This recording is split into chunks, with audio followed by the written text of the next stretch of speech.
महावितरणच्या नावावर उघड फसवणूक, संग्रामपूर तालुक्यात ग्राहकांची लूट। महावितरण कंपनीच्या नावाचा सर्रास गैरवापर करून संग्रामपूर तालुक्यात नागरिकांची आर्थिक लूट सुरू असल्याचा धक्कादायक प्रकार समोर आला आहे। बावनबीर येथील शेख मुनाफ शेख मन्नान शेख जुबेर यांच्यासह अनेक ग्राहकांकडून बनावट कर्मचारी बनून अनधिकृत रक्कम वसूल करण्यात आल्याचा गंभीर आरोप करण्यात आला आहे।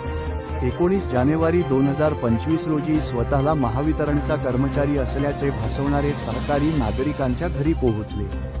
जिनियस कंपनीचे ठेकेदारांचे कामगार जिनियस एजन्सीकडून आल्याचे सांगत त्यांनी वीज मीटर खराब आहे असा खोटा दावा केला व कोणतीही अधिकृत पावती न देता मीटर बदलून ग्राहकाकडून 477 रुपये वसूल केले।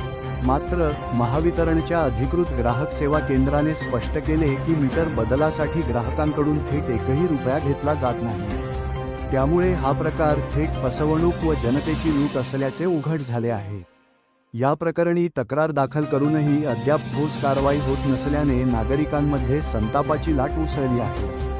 संग्रामपूर तालुक्यातील अनेक गावांमध्ये अशाच पद्धतीने लाखो रुपयांची बेकायदेशीर वसुली झाल्याचा संशय असून 10 जणांची टोळी या फसवणुकीत सक्रिय असल्याचे संकेत मिळत आहेत।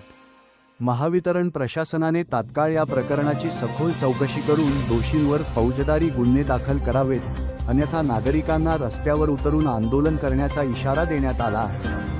महावितरणच्या नावावर चालणारी ही उघड फसवणूक थांबवली नाही तर त्याची संपूर्ण जबाबदारी संबंधित प्रशासनावर राहील असा ठाम इशाराही नागरिकांनी दिला आहे। मीटर बढ़ाने वाले ने क्या बोल रहा था?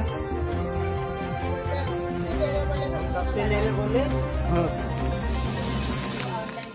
ऑनलाइन कर रहे तो बोले ये तो फ्री में रहता मीटर, किसकी बात नहीं लगते? भाई हमको हमने दिए। तुम्हारा खराब हो गया था क्या जानबूझ के बढ़ा के दिए? नहीं